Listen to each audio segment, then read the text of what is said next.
Because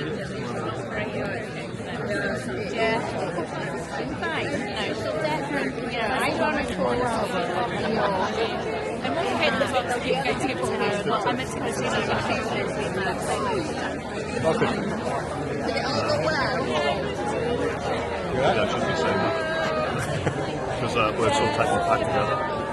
Beautiful event at Edinburgh Book Festival. We got told by the brilliant Charles, the sound guy, that this is a really nice audience. Yeah, so I was interested.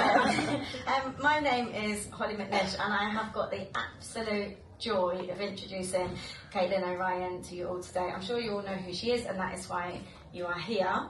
But I wanted to start, instead of sort of telling you some facts about her, just to say that I feel like in the world of poetry, there are some people that love poetry, they write poetry, they publish poetry books, and then there are other people that love poetry, write poetry, publish books, run poetry events, give space to other poets to perform at those events, run podcasts where they interview other poets and platform other poets, and they also act in massive TV series. So Caitlin is one of those people, and you are the sort of person that I think not only loves the art form but also provides space for other people to perform, so thanks. Oh, thanks. I think if it wasn't for people like you. So this first poem is called Things I've Learned So Far. Also, this is hilarious because this mic is not on, it's pure prop. It's hilarious. I was like, you sure there's not going to be feedback? And he's like, no. I'm professional, I know what I'm doing. Okay, so this is Things I've Learned So Far. And now you all know it. It's just my dude, so we also do the TED Talk. Actor. Things I've learned so far. Late 20s is not that old. You will both appreciate and lament this upon reaching it. The things you took as certainties when you imagined your mature late 20s will be ever-shifting markers in the ground. You'll tell yourself that you still have time. You're still finding yourself. It's fine that you don't have a house, a partner, a steady job or financial security. Take the pressure off. You are not your parents' generation, and the Tories have fucked us all. Relationships will come and go, but you'll know yourself all the better in the interim. Technology both terrifies and excites you. You are old enough to remember a life before it, but young enough where considering a life without it feels nigh on impossible. You will judge people who post for likes and then be secretly gutted when your posts don't get enough likes. You'll learn what a fuckboy is and how to spot one. You may still yearn for the roller coaster from time to time, but you'll come to realise there's a beauty that lies within someone who is able to emotionally self-regulate. You will have forgotten most of your early memories. The ones you couldn't comprehend losing as a child, but smells will bring them back randomly like a slap in the face, and you'll laugh and think how weird it is being a human. You'll cry over freshly mown grass, rejoicing in the lighter nights after a relentless winter. You'll see your parents getting older, and it'll scare you, maybe even anger you. You'll feel a sense of betrayal at discovering their fallibility, but one day you might be able to see it as a beautiful thing, and it'll make you feel closer to them. You'll realise that you cannot run away from your own problems by determining to fix somebody else's. Stop hiding behind their chaos. Your ability to therapise your friends will not mean that you have completed yours. Self-help books will not fix your broken heart. It is another form of distraction. You must sit with it, roll amongst the shit with it, and then you must dust yourself off and carry on. All of your friends will be sad. There will come a time where it'll feel like everyone you know is struggling. It'll be overwhelming like small fires everywhere. You'll wonder why no one warned you of the constant anxiety that accompanies your 20s. You'll see loved ones submerge and fight to stay afloat. You can throw them a rope, but you cannot make them take hold. Learning this will save you a great deal of time and energy. You'll feel like the world is imploding on itself, and you will teeter between anger and rage and protest and shrugs of apathy and an acceptance of impending doom. You'll wonder why anyone is having children anymore, but fear that without them, you will die alone. You will drink, you will give it up, you will drink again, and sometimes you will smoke, but you will lie about it to your doctor and wonder if your dentist can read it on your teeth. You will likely have experienced loss. It comes in many forms. It's okay to be as upset about losing your dog as someone else is about their grandma. It fucking sucks. Your grief is your own. Feel no shame in how it manifests or how it pops up randomly on a Tuesday in a cafe when a certain song comes on. Make time for active rest. You will worry about the amount you worry and vow to worry less. You'll remember what Cher said on that episode of Graham Norton you watched a few years ago. If it doesn't matter in 5 years, it doesn't matter. You will strive to be more like Cher. Share your life. Only a fool plays it cool. Lean in. After all, on your deathbed, you won't regret having told someone that you liked them or having gushed over someone who inspires you. You will regret all the flowers you were too afraid to give, and the fact that you won't be able to dance like no one's watching when you're dead, and there is, in fact, no one watching. Everything you want is on the other side of fear, so bite the fucking bullet and do it anyway. But go easy on yourself. The world has enough bullies. Don't become your own. If you spoke to your mates like you do to yourself, you'd have no mates. And you need your mates. You need your people. Life is all about the people. But nobody likes a people pleaser. Learn to say no. It'll be hard, but you'll come to realise it is a full fucking sentence. And with that, you will go far. Thank you.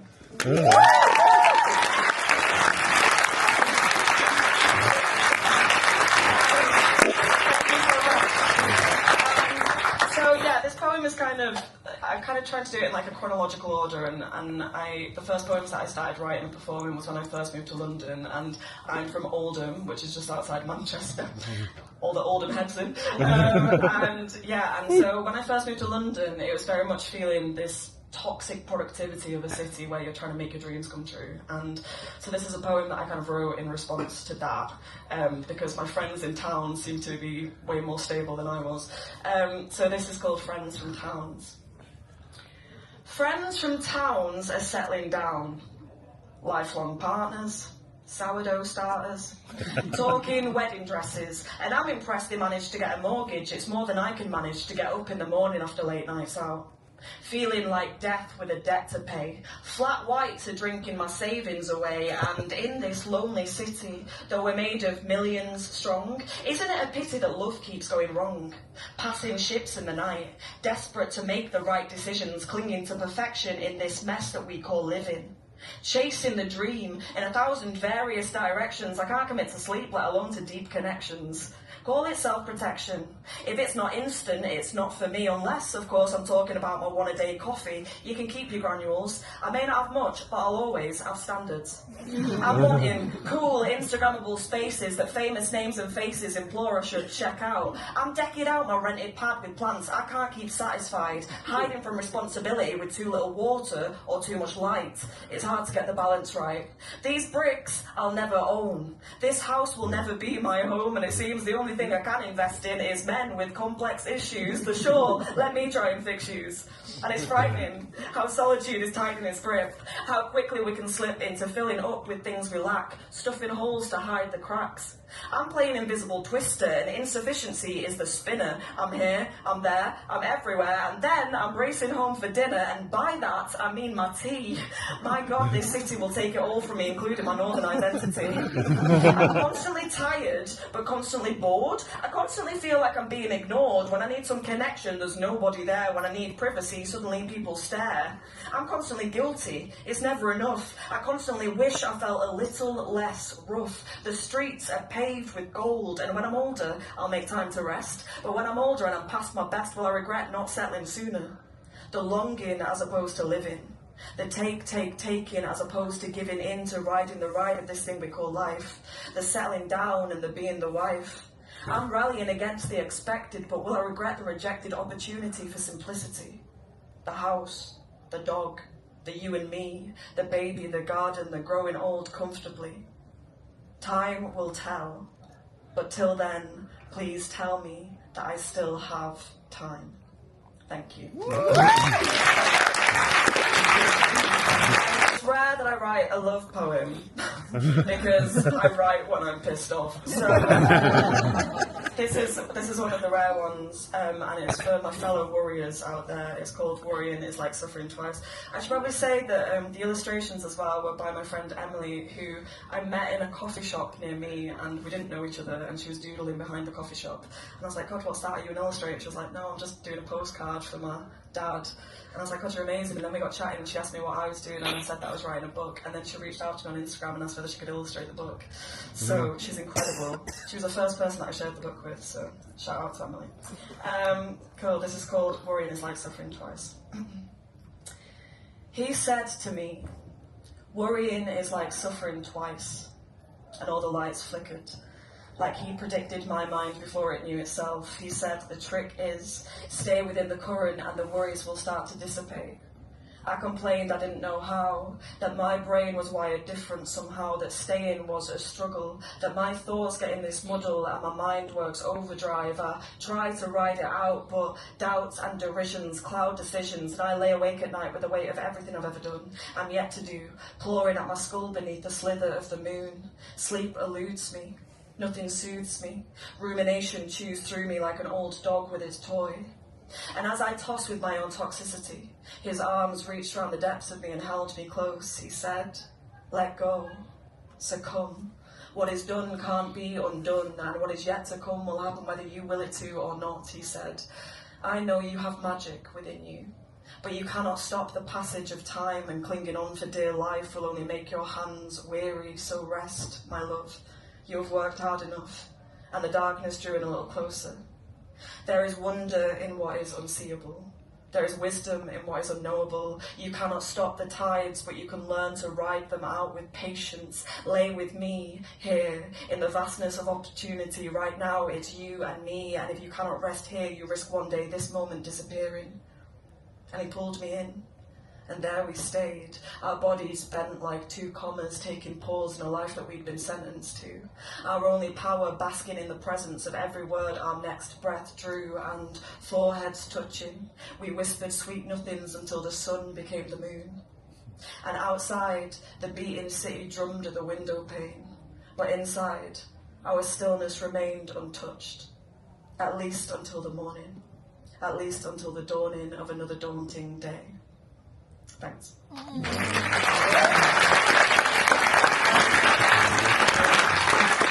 This is a poem that I wrote for Refuge. I was just referencing there, and they wanted a poem that kind of highlighted the lessening forms of domestic abuse. So it's called Why Did You Stay?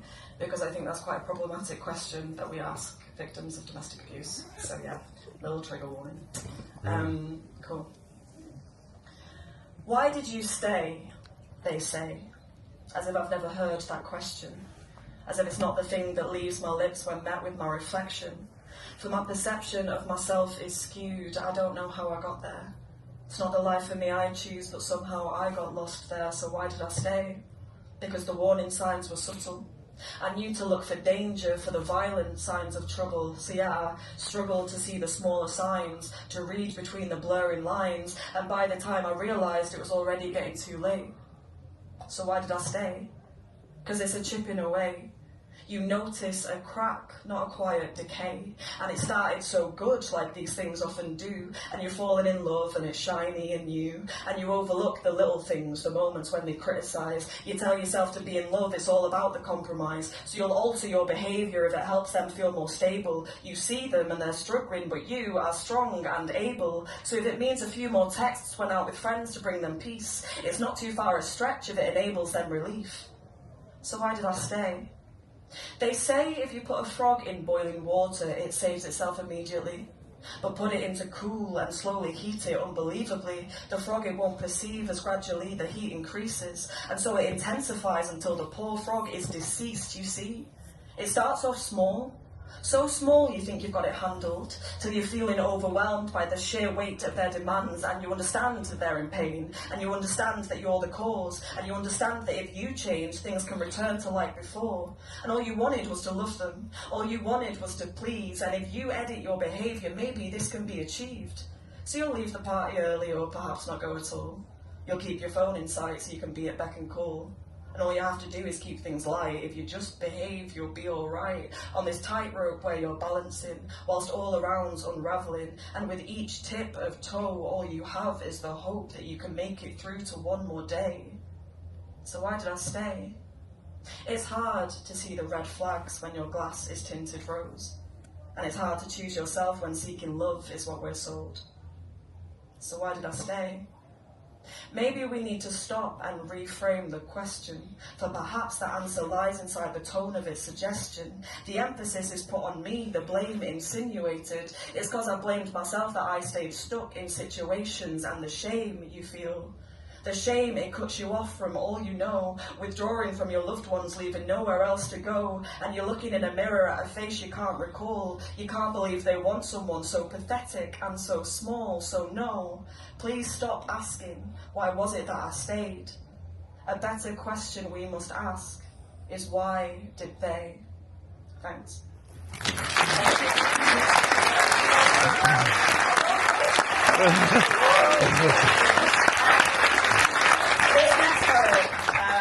Is an ode to one of my favourite places. It was originally called Ode to the Ladies' Loos, but then a fabulous poet, Georgie Jones, had already taken that. Thank you, Georgie Jones. So I've changed mine to Ode de Toilette. It's better. Also, a quick shout out to Clive and Kate, who are sat up front, and they are Burning Eye. They are the very reason that this book exists, so thank you very much, Clive and Kate. Cool. So, Ode de Toilette. I have fallen in love with so many women in the toilets of clubs and bars and restaurants. I've put the world to rights with strangers I'll never know the names of, these drunken angels in the refuge of the restroom. If heaven has gates, may they be adorned with a golden F or the outline of a figure in dress. I've pressed my lips against the temple of a girl gone existential as she stares upon her own reflection and projects the universal question, am I good enough? Tears tracking down her face, I replace with compliments from other women who came before me, who stood where I stand now in high heels and trainers, these feminist trailblazers. You've got this, girl. Or you're amazing. Or your tits look fucking great. And for a moment, we all mean it. And for a moment, we're all equal, a backstage world where women can breathe without performing for the eyes who decide how we're seen, and there's no competition. We're joint in our mission to gas each other up. A brief interlude to debrief and collude, swap war stories and lose and check in with each other. A quick wee in therapy, that's 2 birds with 1 stone. In the cubicle next to me, that's 2 birds and 1 stone. I can hear them chatting shit and I'm fucking here for it. It can be chaos, it can be cathartic, it can be the best place to be at a party, a much needed time out overlooked by London's time out. And if you know, you know. And we all know why it takes a woman so long to go to the toilet, because it's so much more than a toilet. It's a place for her to let her hair down, just for a second, before having to collect herself again and carry the weight of the world in her clutch or her handbag. We'll top her up when the world tears her down, make sure her makeup is in place so she can bear to face it again. That's why the place is so packed and the queues are so long. Our bladders may be weak, but my God, the vibes are strong.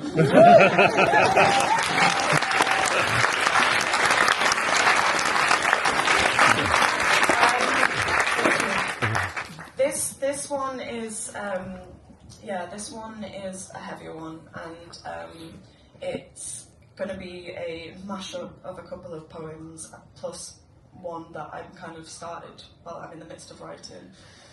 I guess I wanted to, this last year has been really incredible for me, but I'm also very aware that the backdrop of this past year has been one of the worst times in humanity. So this is kind of a poem, a mashup of poems which are kind of reflective of that.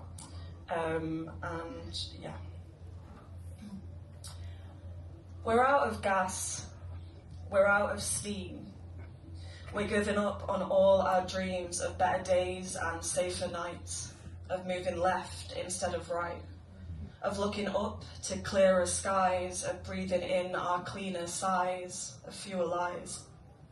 A woman cries from joy alone, no longer scared of walking home. A black man kneels to share his love, no longer protesting the glove that holds him down. A dusty town begins to thrive, return the people who've survived. A child plays out in the street, waves at the strangers that she meets, and all the trees begin to grow, and what was fast begins to slow, and now we know. We take our time, no longer ignoring the signs. What's yours is mine, and mine is yours. We each have keys to all the doors. There's no more wars on stolen land. There's no more people who are banned from crossing lines we never owned. There's no more children on their own in little boats sailing away. Dinghies are only used for play. We have a say in how it's spent. We all become the 1%. The climate cools. The sea subsides, no longer fearing rising tides. We look inside, into our minds, explore the biases we find. We open up, there's no more shame. Men learn to cry and love again. We master strength, it's something sauced. Sincerity should not be crossed. We're all for one and one for all. We realise life is in the small. It's in the moments with a friend. It's when the music never ends. It's in the way they hold you tight. It's in the way you sleep at night with no more pain, with no more stress. We are content with having less. But I digress. We ask too much. They say let go of that we clutch. They say move on. They say no more. They say there's danger on the shore in people form. They say they've warned us of the threat. They promise things they then forget. And so we sweat for better lives. And so we cling on to their lies. And we're surprised they let us down. And we're surprised they turn around on what they say, on what they owe. But now we know. Yes, now we know. So they can kill my career, but they won't kill my integrity. And ultimately that's the thing I'm taking into bed with me.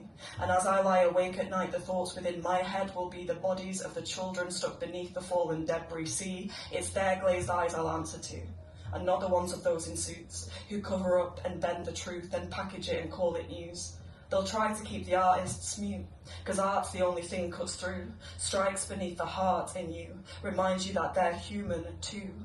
What a time we're living through, where people die from lack of food, whilst gluttonous leaders stand on TV screens debating exactly what genocide means. What a time we're living through, where children die from lack of food, or else get shot whilst waiting, and they waste time prevaricating, making terrorists of those with conscience, whilst constant terror continues. We're in topsy-turvy times, where left's moved right and right is wrong, and we've been lied to all along. How do we live in a world that allows this, where every day their silence compounds this? And I have found myself in the darkest of moments clinging on to these questions. How much capacity do you have for tragedy? Or are you getting so numb that it's losing the gravity? How much more space can you give to the rage till it gets so consuming you choose not to engage? How many more fucks can you practically give about strangers unknown who are fighting to live? Is your image worth more than the things you're bore? You claimed you'd never be complicit, now you're feeling less sure. If you post but don't oppose, are your politics for show? Are you weary? Are you wary? Is it all too fucking scary? Are you getting tired of caring? Are you muting out the blaring? Is it tearing you apart, or you don't know where to start? Find your heart. Find your humanity. Hold your own through this depravity. If you are seeing something, shout it. Put your money where your mouth is. This is more than you and likes. This is basic human rights. Say it with your chest. Don't wait for something else to come along that's even worse. This is not some first rehearsal. Violence breeds violence. It sleeps in our silence. It rests and restores and returns more deplorable. Use your voice for those who can't. Use your voice whilst you still can. Hold on to your integrity, nurture it authentically, because eventually you will be asked, who are you and what is it that you stand for? I hope to God you know the answer. Thank you.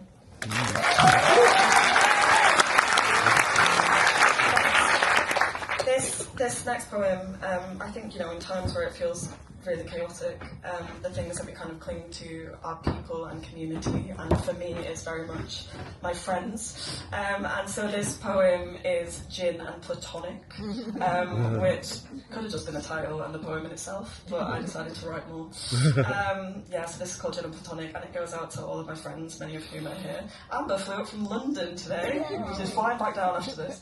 I hope it's worth it. Cool, this is Gin and Platonic. Pour me a gin, for I'm needing some tonic.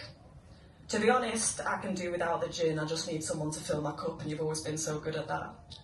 Time with you is dipping toes in blue and lapping up language. You make the vague something tangible. You make the daunting more manageable. And over cups of tea or shitty TV, we've dragged ourselves out of our mid-20s, emerging mostly unscathed. Like two sun-kissed divorcees smoking cigarettes, caution to the wind with their regrets, absolving one another, absolving the other of sins we sink into our skin, shaking off the insecurity of youth, yet remaining for the other proof and witness of what brought us here before. To be known and loved, to be seen and understood, to truly feel enough. When we talk of life's love stories, we will talk of romance and meet-cutes, club meets and reboots, the kisses and missed connections, the toughest of rejections, the heartbreaks and butterflies, the one-night stands before we meet the one who stands the test of time, and that's all fine. But I wonder, will we talk of this? Will we speak of us?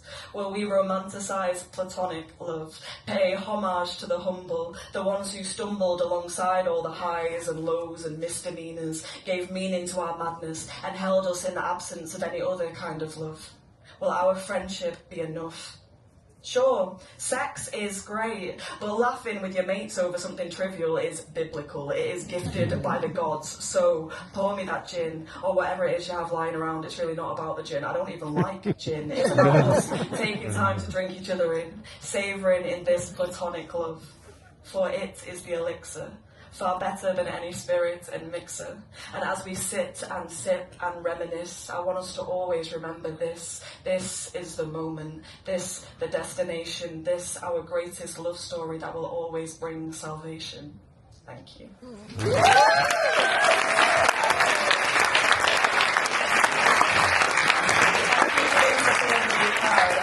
got two more for you. This next poem is the titular poem.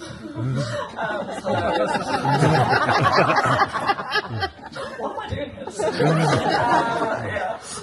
It's called At What Point, and I kind of refer to it as the little poem that could, because it's got me here, and it's taking me on some mad journeys. So it's called At What Point, and it's about the cost of being a woman in today's society.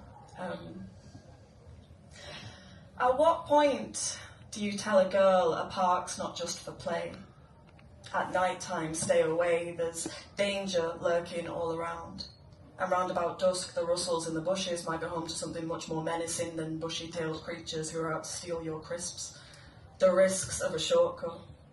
I bet your Uber's kept a flow out of women's pockets, makes its profits as the cons of walking home alone far outweighs the pros, and does she know that she'll pay for a taxi to avoid getting murdered by a stranger, then spend the entire journey aware of the danger that this might be the stranger who will finally murder her?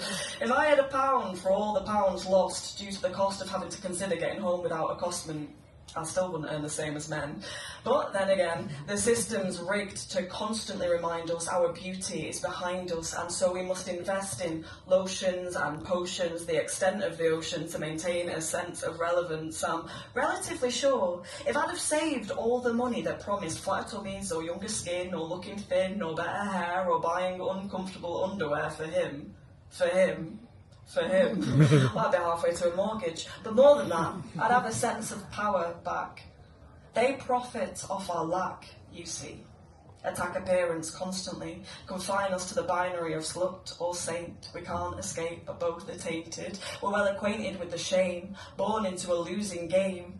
And it's the same with contraception. Sex is no exception. We're expected to bear the burden, or else bear a birth that we never expected, hadn't projected for. And if we're lucky enough to get the pill for free, the bill will be floated by our bloated bodies, and it could cost us anything from mood swings and low sex drive to blood clots and higher rates of suicidal thoughts and depression. It's given the impression that we accept this as part of the course of womanhood, but it is understood that we would never expect this for a man. And who would trust them anyway? So we'll pay more to conform to societal norms, even down to spending more on our school uniforms. 12% more for a girl's blazer. Not to mention on tampons and razors. It's crazy, but so normalised that it used to not faze me. Sometimes I wonder who I'd be if I existed just for me, if my entire existence hadn't consisted of persistently viewing myself through a male's gaze, if the haze lifted and I could wear whatever the fuck I want without consequence. And yet, I'm well aware of the hypocrisy of getting older. I'm well aware that not too far from now, their looks I once despised, I'll begin to crave. It's exposing in their light, but so much colder in their shade. If a woman falls in a forest and there's no man there to save her, can she even say she lived at all? I dread the moment I might feel invisible, where my ageing body is less considerable. No wonder people are getting surgery to feel less fucking miserable. Do you know how it feels to hover above yourself? Hyper-aware, the left foot in the present, the right not really there because it's running away with itself, preparing itself for what could possibly go wrong because it has gone wrong. I'm tired of constant vigilance. I'm tired of constant vigils. They seem to be rising without uprising, and yet we act surprised every time another woman gets killed. Don't be too nice, it'll get you killed. Don't be so rude, it'll get you killed. Socialise into a politeness that still gets us killed. They rap bitch at us, and then within the same breath they complain they're not getting enough respect, and it's reflected in real life. It's reflected in banter with the guys. It's reflected in the wage gap, the thigh gap, the orgasm gap, the fact that victims are rarely believed, the fact that justice is barely achieved, the fact that it costs us so much more to just be. So, tell me, because I want to hear what you have to say for it. At what point do you tell your girl her life is only worth what she was able to pay for it? Thanks. So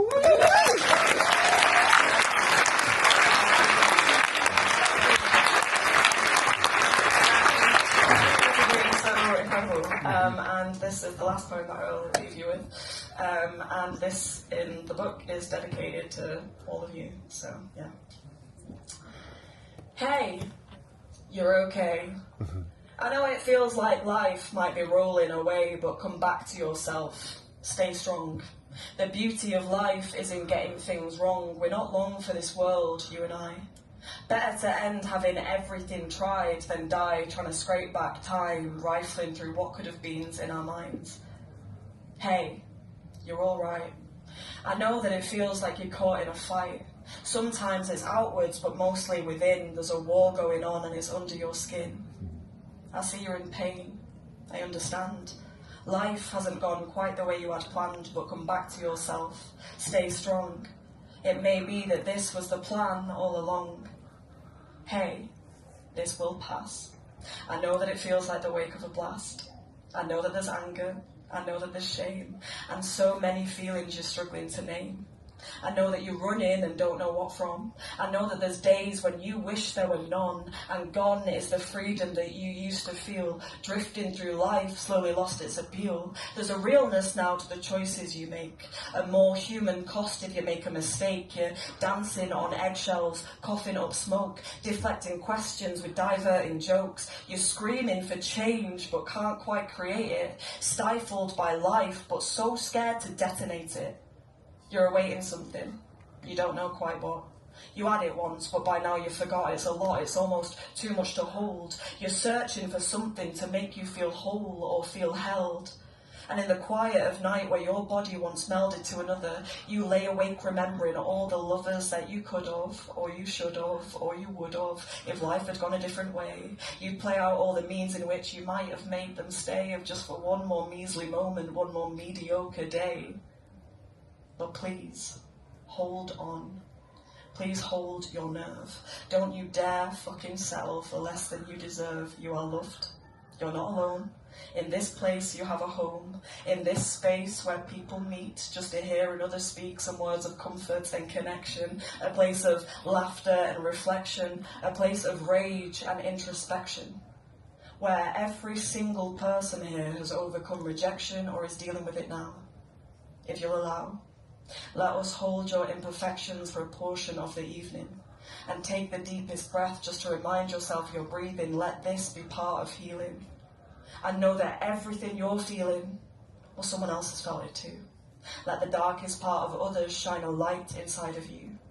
You've been so strong, and in this moment here right now, you've found where you belong. Thank you so much.